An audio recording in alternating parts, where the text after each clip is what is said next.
Okay दोस्तों, तो अगला देखते हैं। There's a sequential first order reaction। तो उसके अंदर पहला जो हम करेंगे वो है मेरा pseudo sequential reaction। There's a case 1 बोलता हूं मैं उसको। ये वो केस है जहां पर रिएजेंट को मैं कंटिन्यूअसली कोई एक्सटर्नल सोर्स से ऐड कर रहा हूं। यानी क्या है, A is going to be with a rate constant of K, T equals to 0 पर हमारा जो कंसेंट्रेशन था A का वो था A0, B का था 0। जिस कंटेनर पे रिएक्शन हो रहा है उसका वॉल्यूम है V और मैं n मोल्स ऑफ A लगातार एक्सटर्नली ऐड कर रहा हूं। तो सवाल यहां पर यह है जो we have to find the concentration of A as a function of time t। ये एज सच कोई डायरेक्टली सीक्वेंशियल रिएक्शन बोला नहीं जा सकता है, लेकिन फिर भी ये केस तो है, मैं इसी के अंदर इसको डील करता हूं। तो देख लो क्या है। अच्छा ध्यान दो, मान लो रिएक्शन नहीं होता तो कंटेनर का वॉल्यूम V है और मैं n मोल्स ऐड कर रहा हूं। तो ऑब्वियस सी बात है जो dA by dt होता that would be equals to n by V due to addition. ठीक है, अगर रिएक्शन नहीं होता मैं केवल ऐड करता तो dA by dt मेरे पास ये होने वाला था। और सिमिलरली जो मेरा dA by dt अगर मैं ऐड नहीं करता केवल रिएक्शन होता तो K into concentration of A due to reaction. ठीक है, नाउ अब मैं यहां पर ऐड भी कर रहा हूं और साथ ही साथ रिएक्शन भी हो रहा है। तो ये वाले केस पर जो मैं लिख सकता हूं dA by dt that will be equals to n by V minus K into concentration of A, right? तो मेरे पास क्या आ जाएगा, dA divided by n by V minus K into concentration of A, that is going to be equals to dt. That is going to be equals to dt. So if I now integrate at t equals to 0, इसका concentration था A0 and eight t इसका concentration था A। तो मेरे पास क्या आ जाएगा, -1 by K ln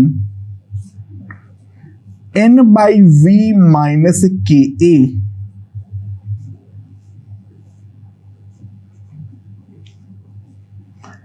A0 to A, that is equals to T। ये चीज तो हम डेफिनेटली लिख सकते हैं, राइट? तो हमारे पास सिंपली क्या आ जाएगा, ln n by V minus Ka divided by n by V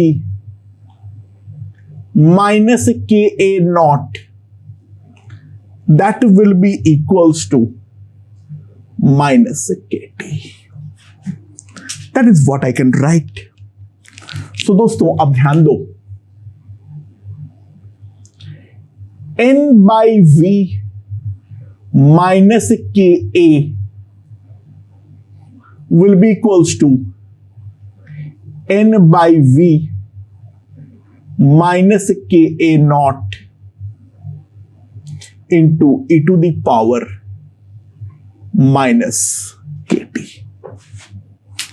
That is what it can be written, okay? So K into A will be n by V 1 minus e to the power minus Kt plus Ka naught into e to the power of minus Kt। Okay, so concentration of A will be N by kV 1 minus e to the power minus kt plus A naught into e to the power of minus kt. So that is going to be the concentration of A at any general time t.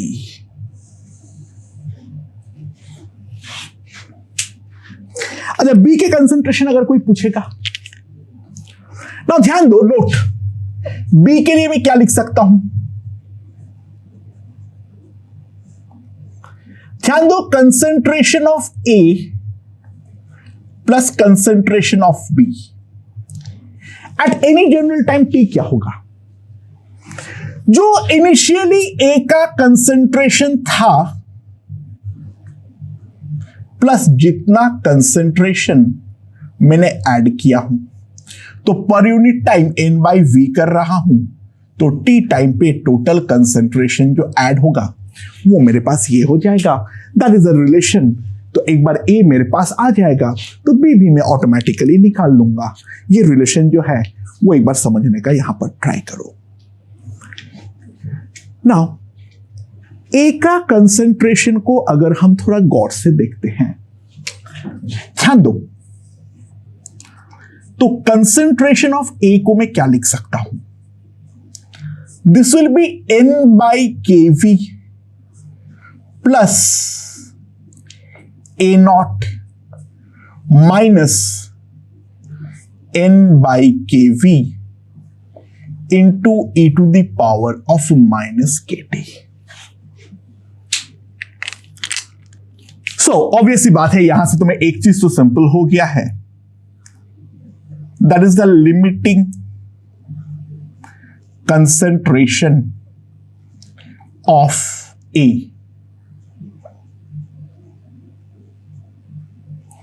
मैं A infinity इसको बोलूंगा, T को से infinity put करने पे ये वाला quantity हमारा 0 हो जाएगा। Now that will be equals to n by K V. ये बात तो फिक्स है, ठीक है। अब बात ये है, जो ग्राफ जब मैं ड्रॉ करूंगा तो ये वाला क्वांटिटी हमारा इंक्रीजिंग होगा या डिक्रीजिंग होगा, ग्राफ किस प्रकार से बनेगा? जवाब है डिपेंड्स। ध्यान दो, इसका जो पहला केस है,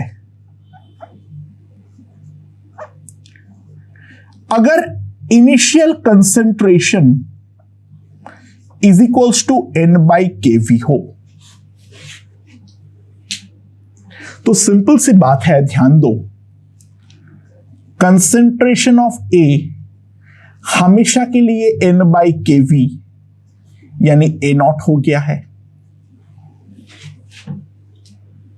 तो सिंपल सी बात है, D A by D T अगर हम ध्यान दें, यहां पर पुट करो, क्योंकि n बाई वी और के ए नॉट हमारा इक्वल है, तो D A by D T will be equals to 0। यानी अगर मैं एग्जैक्टली इस तरीके से ऐड करूं, क्योंकि इनिशियल कंसेंट्रेशन और जिस रेट से मैं ऐड कर रहा हूं डिवाइडेड बाई के अगर हमारा इक्वल हो, तो ये वाले केस में अगर if I plot concentration of A versus time, तो यहां पर तो हमारा बिल्कुल एक कांस्टेंट ग्राफ मिलने वाला है और इसका वैल्यू हमेशा के लिए ही ए नॉट पर फिक्स हो जाएगा। ठीक है, ओके। नाउ दूसरा केस अगर हम देखें,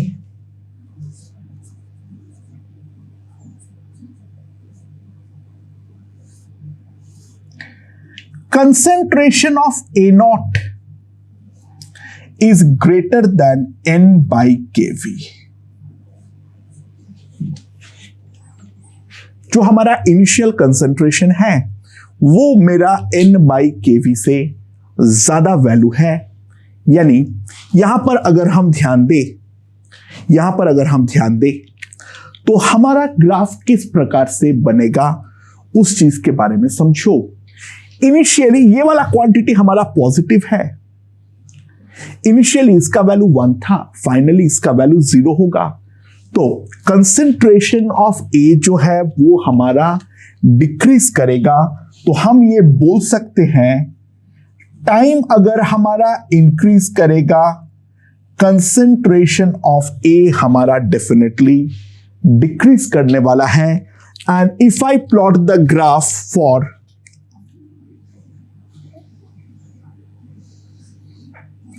concentration of A versus time t, initial जो कंसेंट्रेशन होगा वो A0 जो है वो हमारा ज्यादा है और जो फाइनल वैल्यू है N/kV वो वैल्यू हमारा कम है।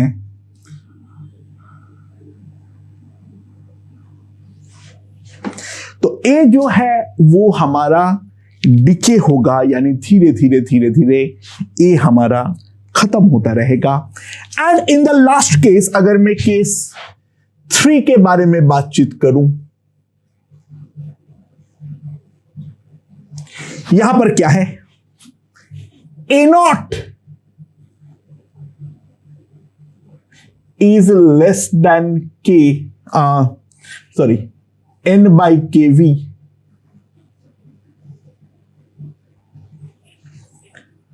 तो सिंपल सी बात है, हम देख सकते हैं ये वाला क्वांटिटी अब नेगेटिव है, शुरुआत में ज्यादा सब्सट्रैक्ट होगा, फाइनली 0 सब्सट्रैक्ट होगा। तो सिंपल सी बात है, टी अगर हमारा इंक्रीज करेगा तो ए का कंसेंट्रेशन डेफिनेटली हमारा इंक्रीज करने वाला है। यानी यहां पर अगर हम ध्यान दें ग्राफ के बारे में, वहां पे जो हमारा ग्राफ नजर आएगा वो कुछ इस तरीके से होने वाला है। This is the concentration A versus time T. Initially concentration जो था वो हमारा कम था A0 पर, और फाइनली इसका वैल्यू है N/kV। ग्राफ जो है वो मुझे एसिम्प्टोटिकली कुछ इस प्रकार से नजर आने वाली है। ठीक है, तो दोस्तों मेरे ख्याल से ये चीज हमें यहां पर समझ में आ गया है। जो अगर एक्सटर्नली कोई सोर्स से हमारा रिएजेंट प्रोड्यूस हो रहा है तो हम किस तरीके से हैंडल करेंगे और मेरा ग्राफ किस तरीके से बनेगा। I hope that point is perfectly clear to us. अब हम जाते हैं जो असली में प्रॉपर सीक्वेंशियल रिएक्शन है उसके बारे में। ओके दोस्तों, so now let's look at the reaction. A goes to B goes to C। A B पे जा रहा है with a rate constant of K1, B C पे जा रहा है with a rate constant of K2। K1 और K2 हमारा इक्वल नहीं है। T इक्वल्स टू 0 पर A का कंसेंट्रेशन है A0, B का है 0, C का है 0। दोनों रिएक्शन फर्स्ट ऑर्डर है, A से B जाने का, B से C जाने का। We have to find the concentration of A, B and C as a function of time t. So B here is the intermediate, A is the reagent and C is the product. ठीक है, okay. K1 और K2 equal नहीं है, उस चीज के बारे में हम ध्यान दे सकते हैं। अच्छा, अगर हम केवल और केवल A के बारे में बात कर रहे हैं, देखो B आगे C पे जा रहा है, उस बात से तो कोई फर्क नहीं पड़ता है। तो dA/dt वो तो मेरे पास अभी भी आएगा -K1 into A। dA/dt will be equal to simply -K1 into A, right? ये चीज हम साफ साफ लिख सकते हैं।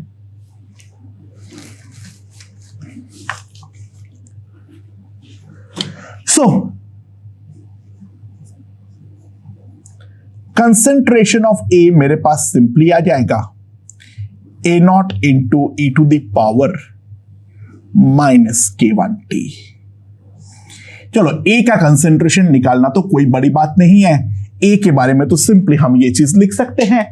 तो A पे अगर हमें ग्राफ ड्रॉ करना पड़े तो ये ग्राफ तो हमारा बहुत बार ड्रॉ कर चुके हैं. This is concentration of A. This is the time T. We started from A0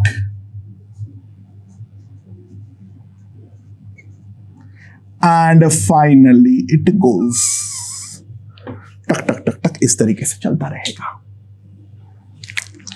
अब यहां पर इंपॉर्टेंट बात है फॉर B.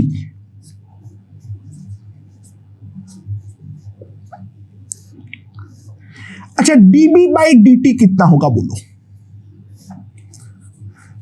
देखो B अगर हम देखें तो खुद के कारण रिएक्ट कर रहा है और A के कारण एक्युमुलेट हो रहा है, तो dB by dt जो होगा A के कारण एक्युमुलेट हो रहा है तो K1A, ये तो आएगा ही आएगा, बट खुद के कारण खत्म भी तो हो रहा है, तो माइनस K2 इंटू B, ये भी तो मैं लिख सकता हूं. राइट. तो मेरे पास सिंपली जो आएगा that is dB by dt plus K2B is equals to K1 A0 e to the power minus K1t. That is the differential equation we can see. और ऐसा differential equation के बारे में हम ढंग से जानते हैं. This is called the linear differential equation और LDE. ऐसा linear equation हम बहुत बार डील किए हैं. And so the integration factor will be e to the power K2 dt. So that will be equals to e to the power K2t. So that is the integration factor. और उस integration factor से multiply कर दो दोनों तरफ e to the power K2t dB by dt K2 into e to the power K2t into B K1 A0 e to the power minus K1 minus K2t. ये हमारे पास आ जाएगा. तो हम सिंपली जो चीज लिख सकते हैं that is d by dt of B into e to the power K2t. ध्यान दो, इसका डिफरेंशिएशन तो ये वाला है. पहले इसको कांस्टेंट रख के B का डिफरेंशिएशन ये आ जाएगा, फिर B को कांस्टेंट रख के इसका डिफरेंशिएशन K2 हमारा बाहर आ जाएगा. ये आ गया है मेरे पास. That will be K1 A0 into e to the power minus K1 minus K2 into t. And अब dt को यहां पर इधर ले जाओ तो यहां पर मेरे पास d हो गया, मेरे पास ये dt हो गया है. And now we have to integrate. इसका इंटीग्रेशन तो ये खुद ही हो जाएगा, तो उस पर तो कोई दिक्कत वाली बात ही नहीं है. तो हमारे पास जो आएगा that is the concentration of B e to the power K2t. That can be simply written as a K1 A0 integration of e to the power minus K1 plus K2t into dt from 0 to t. So मेरे पास ये कितना आ जाएगा K1 A0 by K1 sorry मैंने plus क्यों कर दिया, sorry K1 minus K2 ln. इसका इंटीग्रेशन क्या आएगा 1 minus e to the power K1 minus K2t. ये आ जाएगा मेरे पास. और e to the power K2t से अब दोनों तरफ डिवाइड कर दो तो मेरे पास कंसेंट्रेशन ऑफ B की जो वैल्यू आएगी that will be K1 A0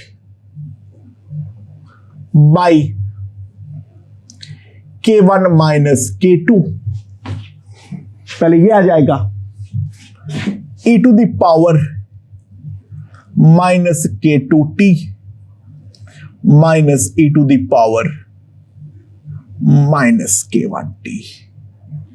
ये मेरे पास आ जाएगा concentration of B at any general instant of time, at any general instant of time. अच्छा, यहां पर अगर मैं पुट करता हूं t इक्वल्स टू 0, तो ऑब्वियस सी बात है कंसंट्रेशन ऑफ B 0 आ रहा है। वो तो हमारा आना भी चाहिए था क्योंकि वो तो दिया हुआ ही है। और t इक्वल्स टू इंफिनिटी पर भी अगर मैं देखूं तो B इंफिनिटी भी हमारा 0 आ रहा है, क्योंकि ये भी 0, ये भी 0, 0 माइनस 0 जो है that will be equals to 0। ठीक है, तो अगर मैं B का ग्राफ ड्रॉ करूं, क्योंकि ये हमारा 0 से 0 पर जा रहा है, 0 से 0 पर जा रहा है, तो ऑब्वियस सी बात है बीच में कहीं ना कहीं कोई मैक्सिमा तो आया ही होगा। तो इसका ग्राफ को अगर हम प्लॉट करते हैं तो this graph looks something like this, this graph looks something like this. तो एक जगह पर जो हमारा B का कंसंट्रेशन है वो कंसंट्रेशन हमारा मैक्सिमम होगा। ये जो पॉइंट होता है, this point is called the secular equilibrium. This point is called the secular equilibrium. तो अगर मैं सेक्युलर इक्विलिब्रियम के बारे में ढंग से देखूं तो concentration of B is a maximum at t equals to t naught, and obvious सी बात है ग्राफ से एक चीज साफ साफ मालूम पड़ गया होगा, dB by dt that will be equals to 0 at t equals to t naught। ठीक है, at t equals to t naught. So अब dB बाई dt अगर 0 हो रहा है, मतलब जिस रेट से फॉर्मेशन हो रहा है उसी रेट पे खत्म भी हो रहा है, तो मैं सिंपल लिख सकता हूं जो K1A must be equals to K2B। ये तो हमारा होना ही चाहिए, राइट? यही से तो हमने चालू किए थे, इसको हमने 0 के साथ इक्वेट किए, तो K1A must be equals to K2B। And तो मैं यहां से लिख सकता हूं K1A naught e to the power minus K1T naught, that will be K1 K2A naught by K1 minus K2 e to the power minus K2T naught minus e to the power minus K1T naught. That is a relation we can simply write. तो जो जो term cut रहा है वो काट दो। K1A not जो है वो तो हमारा चला गया है, तो यहां से हमारे पास जो आएगा K1 बाई K2 माइनस 1, और यहां पर अगर मैं ध्यान दूं e to the power K1 minus K2T naught minus 1, so this two terms are cancelled out. तो मेरे पास T नॉट जो आ जाएगा, मेरे पास T नॉट जो आ जाएगा that will be simply ln K1 by K2 divided by K1 minus K2। तो ये वाला पॉइंट को हम क्या बोलेंगे? point where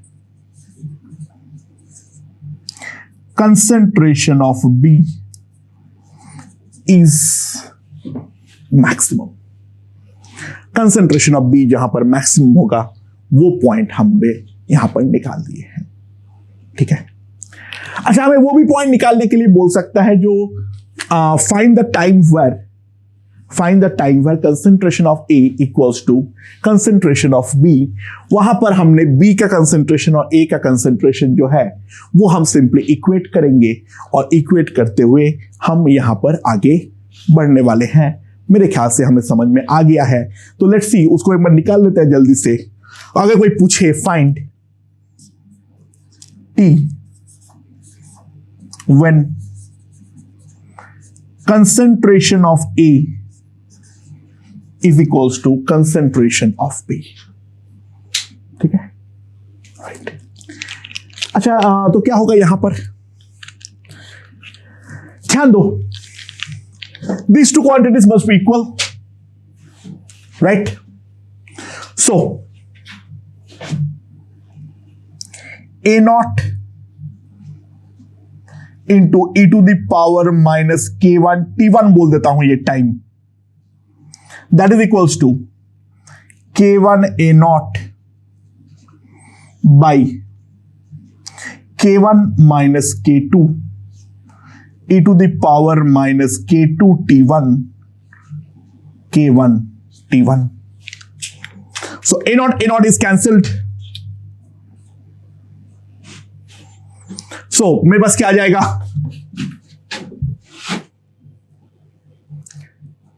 one minus k2 by k1.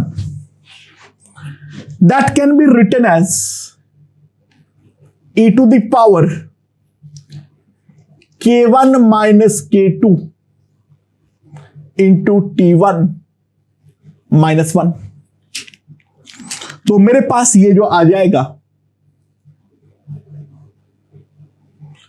2 minus k2 by k1 e to the power k1 minus k2 into t1.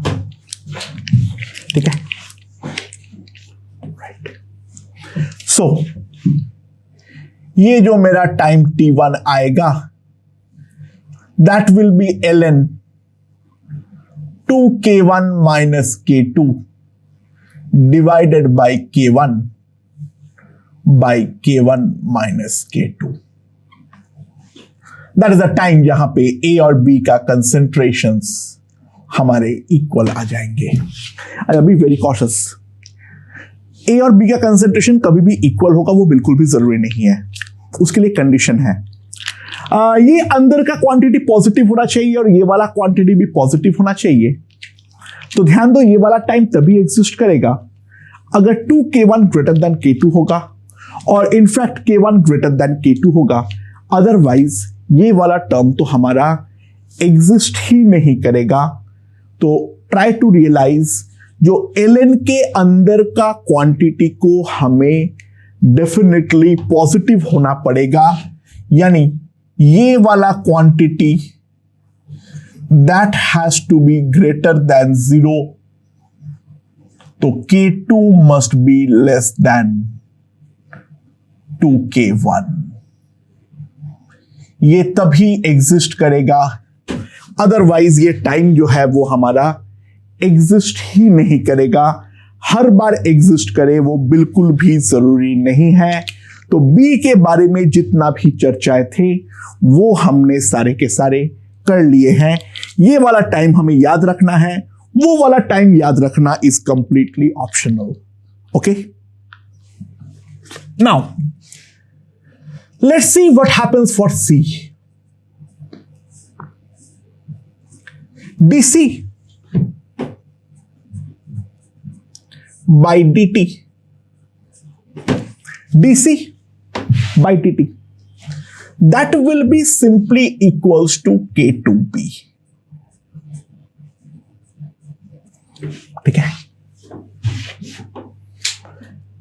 Obviously बात है ये हमेशा ही फॉर्म होने वाला है, और C का जो हमारा फाइनल वैल्यू होगा that will be definitely A not, क्योंकि अल्टीमेटली तो सारे रिएजेंट प्रोडक्ट में ही कन्वर्ट हो जाएगा, तो C का फाइनल वैल्यू हमारा ए नॉट आना चाहिए। अच्छा, एक इंपॉर्टेंट बात है, ध्यान देना,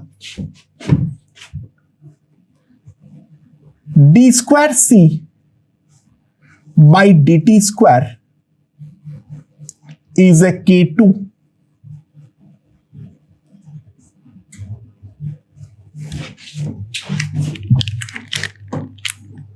so सिंपल सी बात है,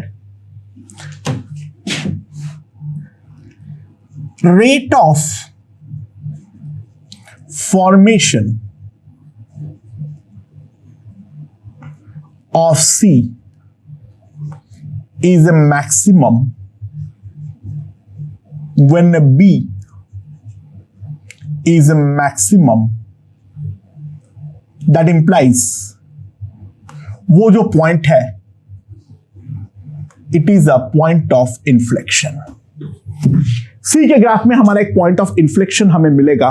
ग्राफ अपना कॉन्केविटी को डेफिनेटली बदलने वाला है, from concave up to concave down at the same time T equals to T not.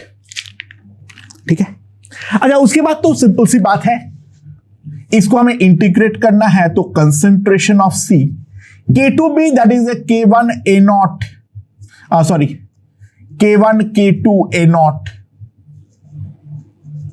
By K1 minus K2 integration e to the power minus K2T dt from 0 to T e to the power minus K1T dt।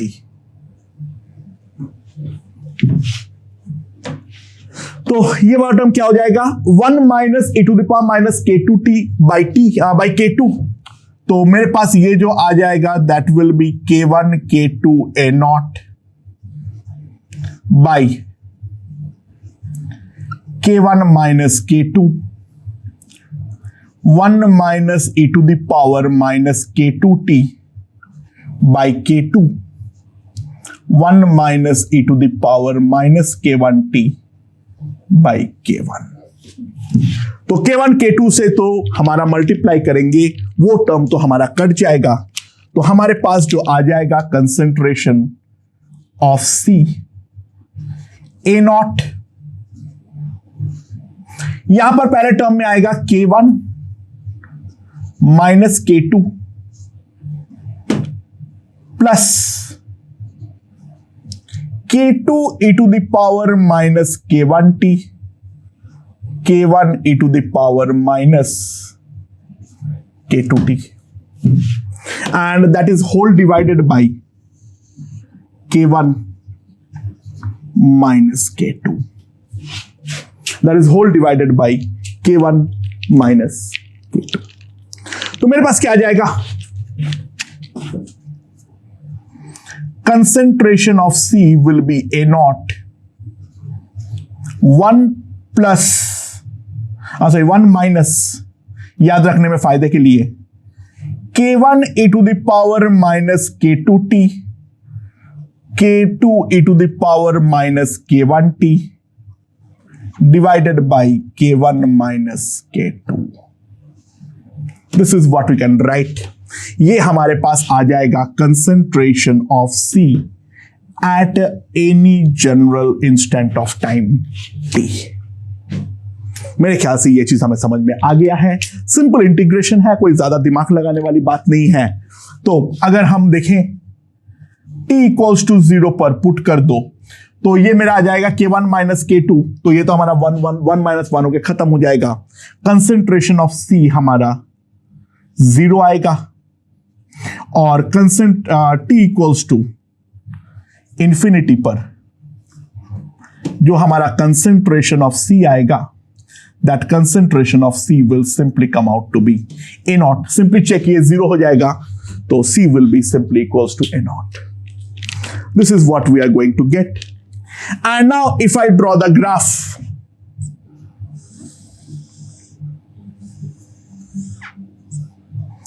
concentration of C versus time t. So the final value is definitely a naught. Final value is definitely a naught. And at t equals to t naught,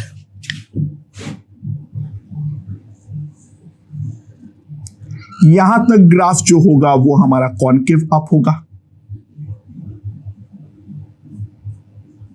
and then the graph will become concave down, something like this. First the graph will be concave up and then the graph will become concave down. तो ये overall चीज जो है वो हमारा समझ में आ गया हो गया, ठीक है। तो सेकुलर इक्विलिब्रियम मेन इंपॉर्टेंट चीज है इसके अंदर। बाकी सीक्वेंशियल रिएक्शन का कंप्लीट मैथमेटिकल एनालिसिस तुम्हारे सामने है। You can please take a screenshot to make the proper notes, but मेरे ख्याल से ये सारी चीजें जो हैं वो हमें समझ में आ गई है। ओके ओके, तो दोस्तों अब हम लोग देखेंगे वो वाला केस। मतलब हमारा सवाल ये है, what happens if K1 is equals to K2। अगर K1 हमारा K2 के साथ इक्वल हो जाए तो इन दैट केस हमारा क्या होने वाला है एनालिसिस, उसके बारे में मैं देखता हूं। यानी A जो जा रहा है वो हमारा B पे जा रहा है with a rate constant of K, और ये C पर भी जा रहा है with a rate constant of K। दोनों के हमारा इक्वल है। t इक्वल्स टू 0 पर ये हमारा a नॉट है, ये 0 है और ये 0 है, ठीक है। We have to find the concentration of a, b and c as a function of time t। तो a पर तो कोई प्रॉब्लम ही नहीं है, dA by dt that will be simply minus ka।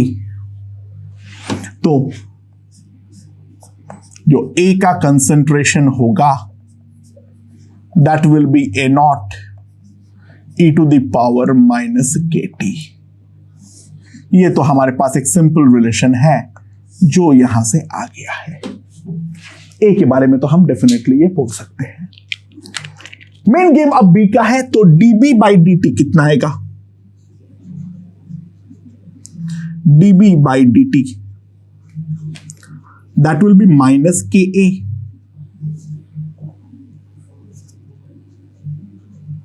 plus Kb।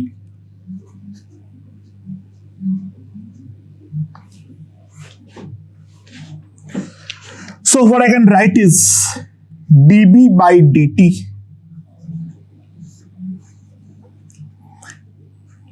ठीक है। मैं क्या लिख रहा हूं, क्यों लिख रहा हूं, सॉरी उल्टा लिख दिया विद अ साइन, हाँ, plus k into B, k a naught e to the power minus kt। तो सेम इंटीग्रेशन फैक्टर से मल्टीप्लाई अगर मैं करता हूं तो इसका if जो आएगा that will be e to the power kt, और पूरा इक्वेशन को अगर मैं मल्टीप्लाई करता हूं तो मेरे पास आएगा e to the power kt into dB by dt plus k into e to the power kt into b, that will come out to be simply k into a naught. ये चीज हम लोग डेफिनेटली लिख सकते हैं। And यहां पर अगर हम ध्यान दें, d by dt concentration of B e to the power kt, that will come out to be simply Ka naught। and now dt को वहां पे मल्टीप्लाई कर दो, ये मेरे पास आ जाएगा। तो simply we can C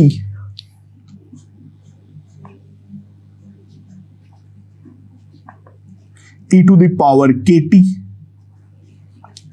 that will be Ka naught into T। तो concentration of B in this case will simply come out to be k a naught t into e to the power of minus kt. That is the value of concentration of B at any general instant. Perfect? Good. अच्छा, again यहां पर भी अगर हम ध्यान दें, t equals to 0 पर concentration of B हमारा 0 आएगा, और t इक्वल्स टू इंफिनिटी पर भी कंसेंट्रेशन ऑफ B तो हमारा 0 ही आने वाला है। 0 पर इसके कारण और माइनस इंफिनिटी में इसके कारण ये तो हमारा 0 ही आने वाला है। तो यहां पर भी अगर हम ध्यान दें तो हमारा ग्राफ जो होगा concentration of B versus time t का जो ग्राफ हमें मिलने वाला है, यहां पर भी हमारा पहले इंक्रीज करेगा और फिर जो है ये हमारा डिक्रीज करता हुआ चल देगा, and the maxima will occur at t equals to t naught. और यहां पर स्लोप ऑफ टेंजेंट जो है वो हमारा 0 है, तो dB by dt that must be equals to 0। और dB बाई dt अगर हमारा 0 है तो ऑब्वियस सी बात है, यहां पर अगर हम ध्यान दें तो ये चीज हमारा 0 होना चाहिए। तो K into concentration of A minus K into concentration of B that must be equals to 0। ठीक है, ये चीज हम साफ साफ देख सकते हैं। तो K तो काट दो,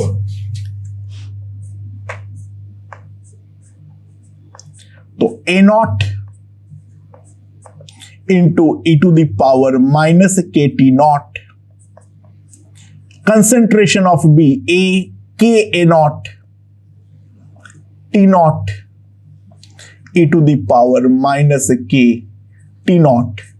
सो this two are cut, this two are cut, तो मेरे पास T नॉट जो आ जाएगा, जो हमारा मैक्सिमम होगा, that will happen simply at 1 by k at the mean life of A. So the maximum will happen at a mean life of A, और वहां पर हमारा कंसेंट्रेशन ऑफ A और कंसेंट्रेशन ऑफ B भी हमारा equal है।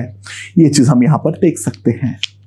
ठीक है, तो B के बारे में सारे चर्चाएं जो है वो हम कर चुके हैं। तो concentration dC by dt that is equals to K into B, so that will be K square A naught T into e to the power minus KT। C निकालने का और एक तरीका है, A नॉट में से A और B को सब्सट्रैक्ट कर दो तो भी हमारे पास एग्जैक्टली सेम चीज ही आने वाला है। एंड अगर हम ध्यान दें, concentration of C K square A naught integration of T e to the power minus KT dt, and this is happening from 0 to T। By parts करेंगे, तो बाई पार्ट्स जैसे ही करेंगे तो कितना आ जाएगा, K square A naught T e to the power minus KT by minus के minus T का डिफरेंशिएशन वो तो 1 आएगा, और इसका डिफरेंशिएशन में वापस माइनस 1 बाई के आएगा, तो 1 बाई के ई to the power minus K T D T from 0 to T। यहां पर अगर हम T 0 पुट करेंगे तो वो तो टर्म तो 0 हो जाएगा, तो T ही हमें केवल पुट करना है।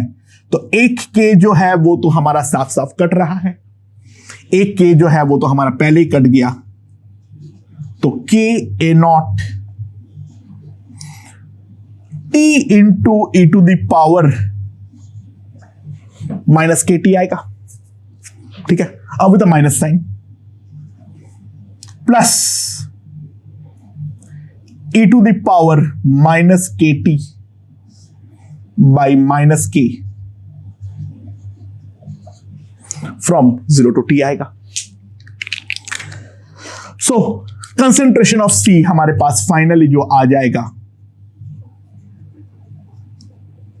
That will be A naught 1 minus e to the power minus K T minus K T into e to the power of minus K T.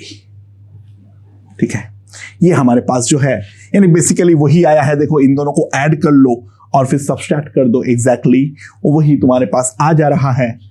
इसको ऐसे भी याद रख सकते हो, A naught 1 minus 1 plus K T e to the power of minus K T. ये हमारा concentration of C आएगा, जिसका ग्राफ के बारे में हम जानते हैं, जो जहां पर हमारा सेक्युलर इक्विलिब्रियम है वहीं पे हमारा पॉइंट ऑफ इन्फ्लेक्शन जो है वो हमारा आने वाला है। सो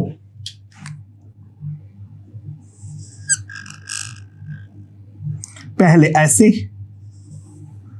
और फिर ऐसे asymptotically it will reach the value of A naught and इसका वैल्यू जो होगा that will simply come out to be equals to 1 by k, जहां पर ये पॉइंट ऑफ इन्फ्लेक्शन हमें मिलने वाली है। ओके दोस्तों, so now let's see what happens if K2 is much greater than K1। K2 बहुत ज्यादा है as compared to K1। Try to realize the second step is extremely fast, यानी बस B पैदा होने की देर है, जैसे ही पैदा होगा तुरंत B हमारा खत्म भी हो जाएगा। तो concentration of B is approximately 0 as it gets consumed practically instantly। Practically instantly वो हमारा कंज्यूम हो जाएगा इन दिस केस, यानी concentration of A will be, वो तो नॉर्मल चलेगा, A naught e to the power minus k1t। Concentration of C will be equals to A naught 1 minus e to the power minus k1t। तो अगर कोई पूछे जो बताओ B का कंसेंट्रेशन कितना होगा, to find concentration of B we use steady state approximation, यानी हम मानते हैं ऐसा रिएक्शन हमेशा स्टेडी स्टेट के थ्रू ही प्रोसीड करने वाला है, otherwise there is no way out। These all reaction will proceed in steady state, यानी हम मानेंगे जो dB by dt will be equals to 0 for all values of t।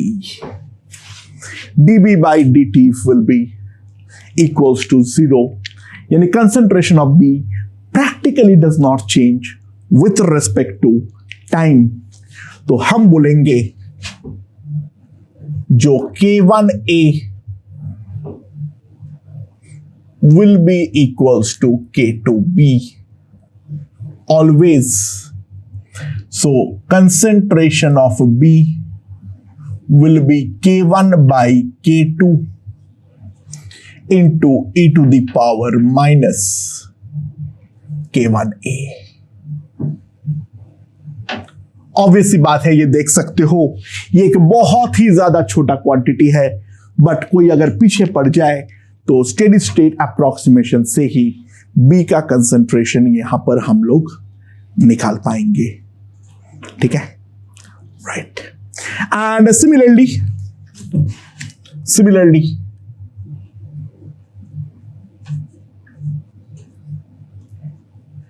अगर K1 is much greater than K2 है, सो ए reagent हम जैसे ही डालेंगे practically वो हमारा पूरी समाप्त हो जाएगी, यानी कंसंट्रेशन ऑफ ए ये हमारा अप्रोक्सीमेटली 0 हो जाएगा। सारे बी पर आ गया है with the concentration of A naught. तो अब जो हमारे पास आएगा concentration of B, that will be simply A naught e to the power minus K2T, और कंसंट्रेशन ऑफ सी आएगा A naught 1 minus e to the power minus K2T। A का concentration निकालने के लिए स्टेडी स्टेट अप्रोक्सीमेशन अप्लाई कर दो, तो steady state approximation से जो हमारा कंसंट्रेशन ऑफ ए आएगा that will be K2 by K1 A naught e to the power minus K2T।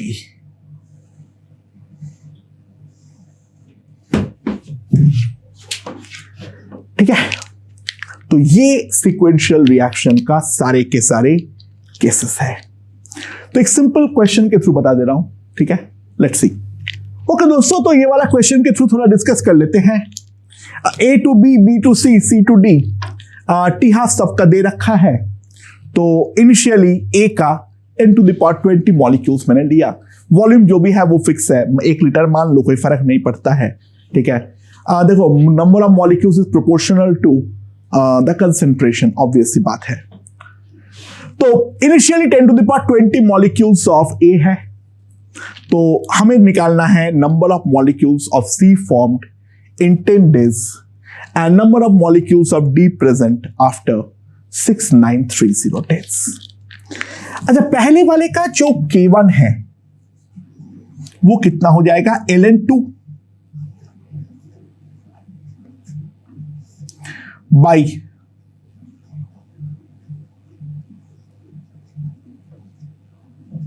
10 day inverse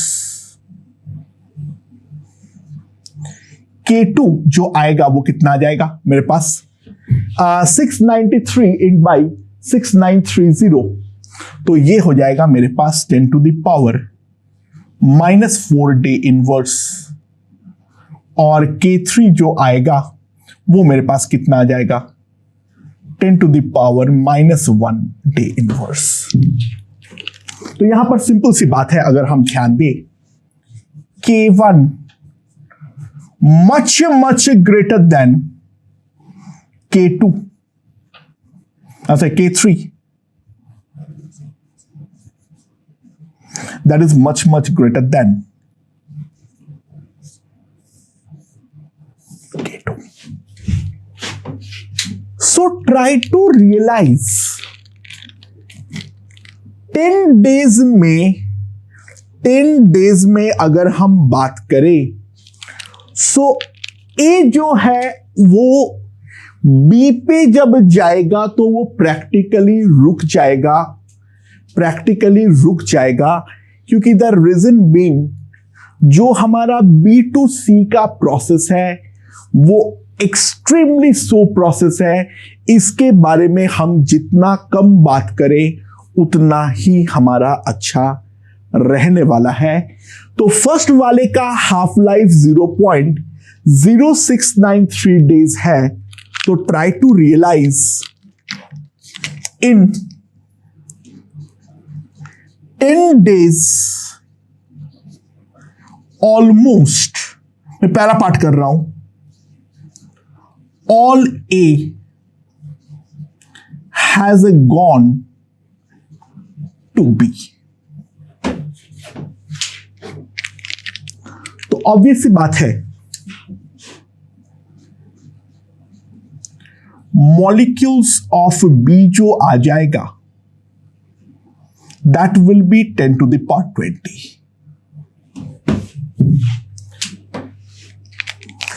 and ध्यान दो दूसरे वाले का हाफ लाइफ 6930 डेज है.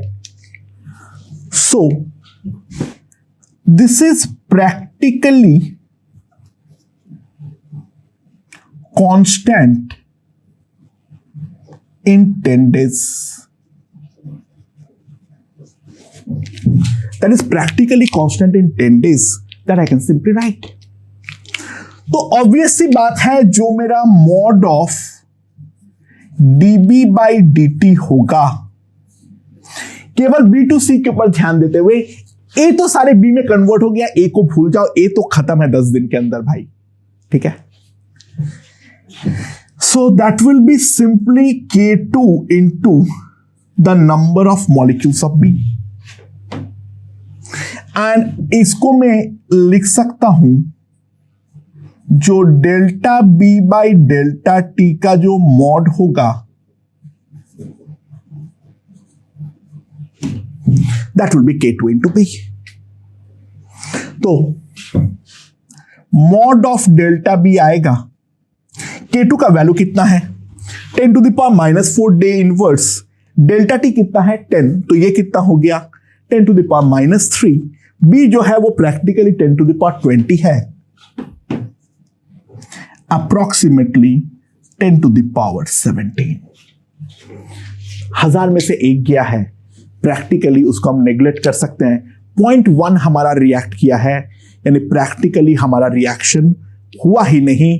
और बी का मॉलिक्यूल जितना टूटा है उतना ही तो सी हमारा प्रोड्यूस हुआ है. तो मॉलिक्यूल्स ऑफ सी फॉर्म्ड हम सिंपली लिख देंगे 10 to the power of 17. अब सेकेंड पार्ट पर आओ.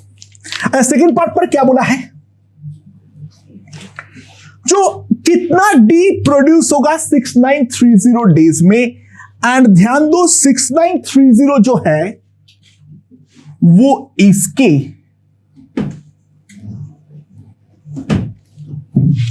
इन दोनों के सामने बहुत बड़ा है. ठीक है, यानी इसके तो तुम कितना 10 to the power 4 यानी 10,000 हाफ लाइफ पार हो गया है. इसका अगर मैं देखूं तो इसका टोटल 1000 हाफ लाइफ पार हो चुका है. तो ट्राई टू रियलाइज, सॉरी इसका 1 लाख और इसका 1000. बी से सी आने की बस देर है, बाकी ए इज गॉन. ठीक है, and all C formed gone to D. ये बात तो ऑब्वियस है, ये बात तो निश्चित है. जो कंसेंट्रेशन ऑफ बी और कंसेंट्रेशन ऑफ सी होगा, जो कंसेंट्रेशन ऑफ सी होगा वो हमारा प्रैक्टिकली 0 होगा, और जो ए का कंसेंट्रेशन होगा वो भी हमारा प्रैक्टिकली 0 होगा. ए तो पूरा जा चुका है, तो ऑब्वियस सी बात है be formed 10 to the power 20 molecules.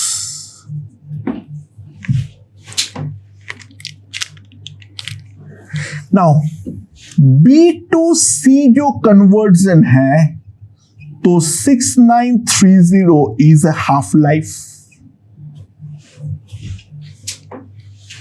6930 is half life. तो जितना B बना उसका आधा चला जाएगा, तो इसका आधा है half into 10 to the power 20 यानी 5 into 10 to the power 19 C molecules form हुआ है उस टाइम के दौरान. और जितना सी का मॉलिक्यूल्स फॉर्म हुआ है वो सारे चला गया है डी में. So that implies 5 into 10 to the power 19 molecules of D is present.